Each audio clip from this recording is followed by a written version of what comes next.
Hi, it's James from ElectricBlu Contractors, your local electrician in Wakefield. So today we're back down with our friends at Disability Sport Yorkshire here at the Denhale Active Recreation Centre, and following on from some works we did for them a few months back regards updating the corridor lighting to modern flat panel LEDs. What they asked us to do was have a look at what we could do with the sports hall lighting.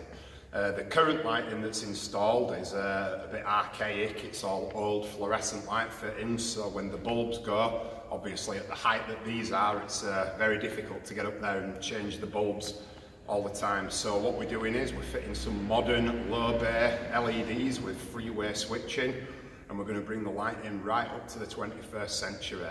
So we'll keep you updated as the day goes on. We'll take some more videos and we'll let you know how it goes. Bye for now.